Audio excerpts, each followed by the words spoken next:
Sejam bem-vindos ao programa Face do Poder desta quinta-feira, 17 de novembro de 2022.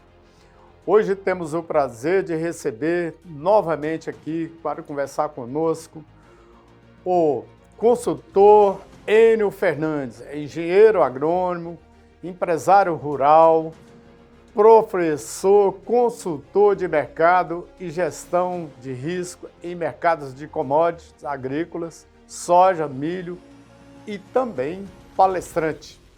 Obrigado, professor, pela gentileza em conversar conosco e com o nosso público aí que está naquela transição, né? Governo, saindo um governo e entrando outro, um governo totalmente antítese do atual governo. Bom, seja bem-vindo e é um prazer tê-lo conosco novamente.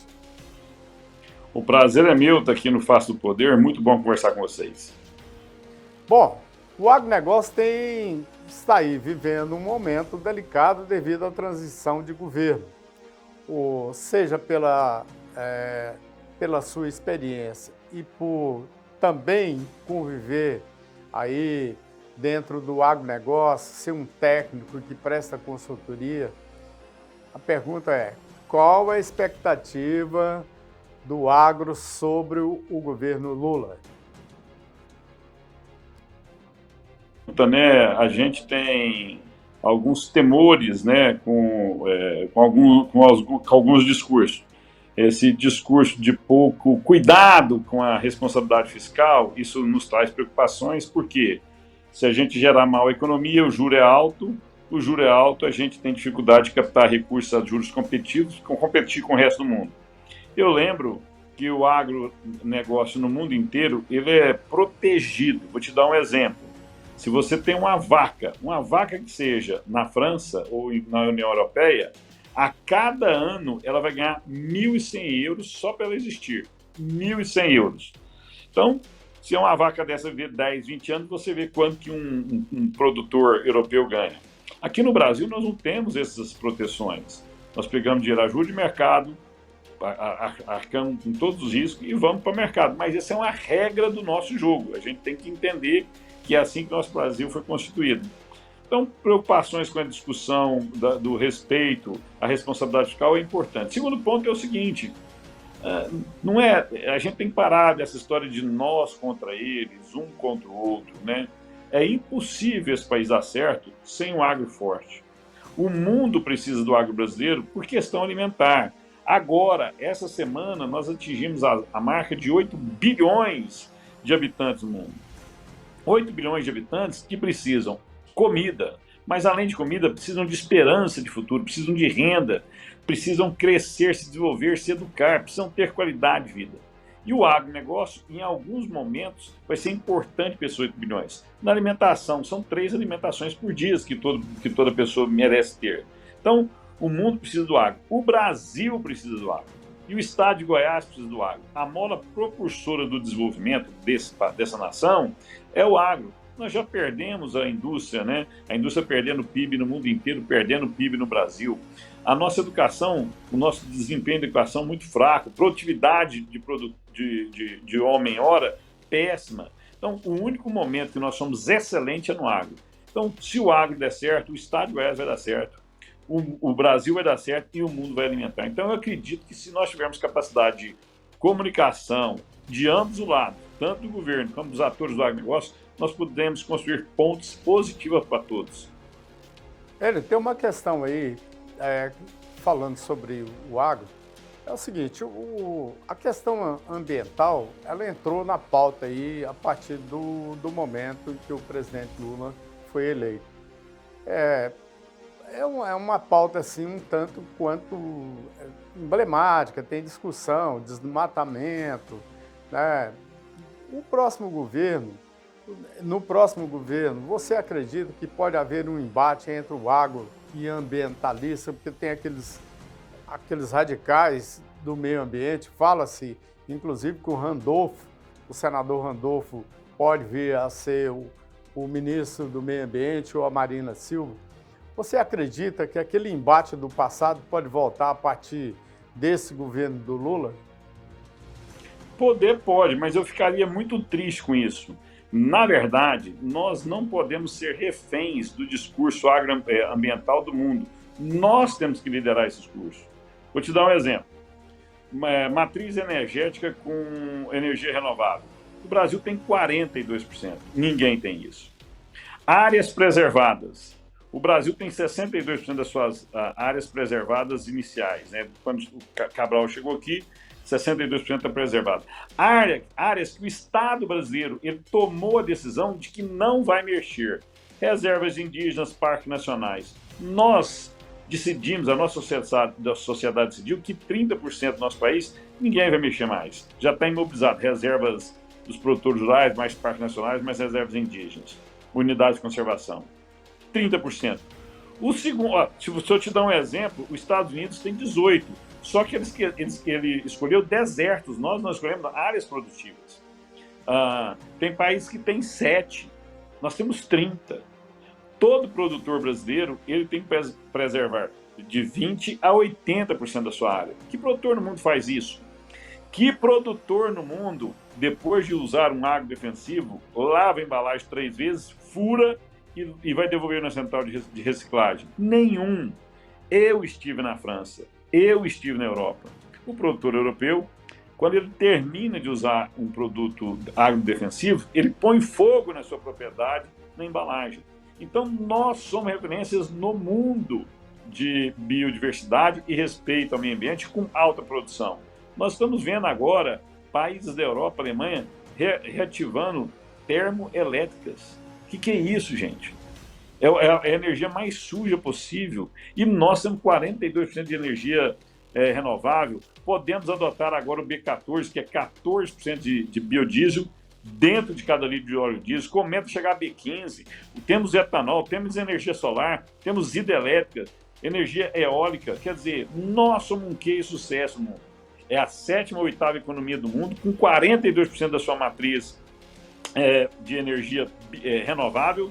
Somos o maior agronegócio do mundo em vários setores. De cada 10 produtos de exportação, nós lideramos em 8, preservando o meio ambiente. Então, nós temos que capturar essa pauta para nós. Os produtores têm que capturar essas pautas para nós. O Estado brasileiro tem que liderar essa discussão ambiental no mundo, porque nós somos exemplo de sucesso. Algumas pessoas vão trabalhar décadas para chegar perto do que nós fazemos. Nós já estamos prontos. O Brasil foi o primeiro a cumprir as metas ambientais de sequestro de carbono. Criamos o CBio. Quer dizer, nós temos, se eu vou falar todas as vantagens competitivas que nós temos aqui na área do meio ambiente, eu vou ficar horas.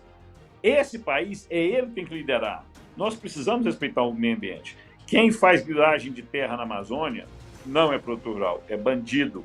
Quem entra em terra do Estado, terra para ele se apropriar dela, isso é grileiro, isso é bandido, não é produtor rural. O produtor rural produz dentro das regras e ele tem feito isso com maestria. O que ele precisa fazer e que a sociedade brasileira precisa fazer é reconhecer isso. Então, se nós começarmos a valorizar os nossos talentos e o governo brasileiro começar a replicar lá fora o que a gente faz, eu tenho certeza que em pouco tempo nós vamos liderar a agenda ambiental do mundo e vamos ser um case de sucesso para o mundo. Pegando uma carona aí no que você está dizendo, o presidente Lula, eleito, ele, no seu discurso desta quarta-feira, 16, no Egito, ele disse que seu governo vai buscar um agro regenerado e sustentável, com investimentos em ciência, tecnologia, com educação no campo. Este é um sinal aí de aproximação do setor ao setor? Esse é um sinal de reconhecimento que esse setor é fundamental para o Brasil. E quando eu falo fundamental para o Brasil, senhoras e senhores, eu estou falando do fundo do meu coração. Esse país não tem outra alternativa para virar uma grande potência no mundo sem passar pelo agronegócio. Aí eu quero deixar claro que não é só o agro, mas o agro vai puxando os outros setores. Vou te dar um exemplo. Dá uma viajada em Nova Quixás, o que está acontecendo em Nova Quixás. Caiapônia, Piranhas. São regiões que o desenvolvimento veio primeiro com agro, depois veio os prestadores de serviço com agro. Vai em Rio Verde hoje, você tem prestador de serviço de gestão financeira, de mercado de risco. Eu sou um exemplo disso. Eu não estou em São Paulo, eu não estou em Goiânia. Por quê? Porque quem mexe com o agro brasileiro está no interior. O maior volume de negócio do agro brasileiro está em Rio Verde. Quantos bilhões a Tecnoshow não faturou em uma semana? Atrás de mim eu preciso de suporte de tecnologia, eu preciso de suporte de gestão de RH, eu preciso do suporte além de recursos humanos, de tecnologia da comunicação. Eu preciso disso. Nós temos uma plataforma multimodal lá. Você está explodindo professores de inglês, francês, alemão, chinês. Nós estamos com a carência de professores de mandarim no interior e também na capital. Quer dizer, é o agro puxando essa prestação de serviço. Antigamente, o que trazia desenvolvimento era a indústria. Hoje não. O que vale dinheiro é o serviço. Olha a Apple. A Apple não vende iPhone, ela vende informação. A Airbnb vende conhecimento, tecnologia, informação e acesso. Então, esse negócio de fabricar tem o seu espaço, mas já ficou para trás. Agora é serviço. Quanto que é o salário de um repórter excelente? Pode ser R$1 milhão por mês, por ano, pode ser 100 mil por ano. Isso você não mensura. Quanto que é um serviço de um gestor de risco? Pode custar milhões ou pode custar 1.000. Então, o valor agregado do conhecimento ele é inimaginável. Então, é o agro puxando essa prestação de serviço, trazendo tecnologia, trazendo novas demandas. E, por incrível que pareça, esse profissional que vai para essa região, ele quer uma escola de qualidade, ele quer segurança, ele quer um bom restaurante, ele quer um bom cinema. Todo o interior cresce. Não é só o agro que é importante para o interior, mas a mola propulsora que levou isso é o agro. E a gente tem que querer isso, não só em Goiânia e Rio Verde, mas em todo o estado de Goiás e em todo o Brasil. Bom, Enio, uma última pergunta é o seguinte, está aí essa polêmica ainda, protestos, tem sido, os bolsonaristas, de um modo geral, têm tido um protagonismo muito grande nos protestos, mas há uma boa parcela do agronegócio embutido nesses processos. Você acredita que o movimento tende a esfriar a partir desse sinal de Lula para o setor, ou vamos continuar aí tendo esse ato aí pós-eleição? O que vai acalmar o agro, na minha visão? Eu não posso falar que invadir terra é normal. Isso eu não posso. Isso é contra a nossa Constituição. Eu não posso fragilizar o direito de propriedade. O Barroso tomou uma decisão agora, recentemente.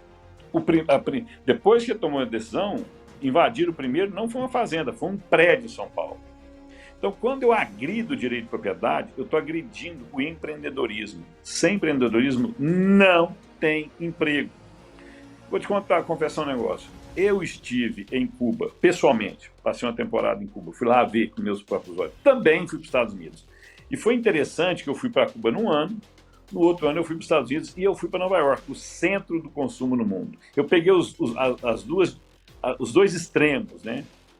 Sério, você vai em Cuba, pessoal muito educado, nível de educação alto, mas muita pobreza. Quem vai em Havana e olha a Havana hoje, é triste você ver a Havana. Por quê? Eu não tenho empresário, eu não tenho empreendedor. Você está desenvolvendo um programa agora, trabalhou o dia inteiro gravando esse programa, tentando trazer pessoas de qualidade para o seu público. Você está se dedicando a fazer um bom serviço para ter retorno, para você ter projeção, para você crescer. Eu trabalho 24 horas para ter projeção, dar conforto à minha família. Quando eu mato isso, quando eu fragilizo esse dinheiro de propriedade, o que acontece? O Estado começa a sucumbir, porque os geradores de impostos começam a morrer. Eu não estou falando em teoria. É só você ver o que aconteceu com a economia de Cuba. É só você ver o que aconteceu com a economia da Venezuela. É só você ver o que aconteceu com a economia da Argentina. É só você ver o que aconteceu com a Rússia. Se a gente lembrar da União das Repúblicas Socialistas Soviéticas, quando caiu o Muro de Berlim.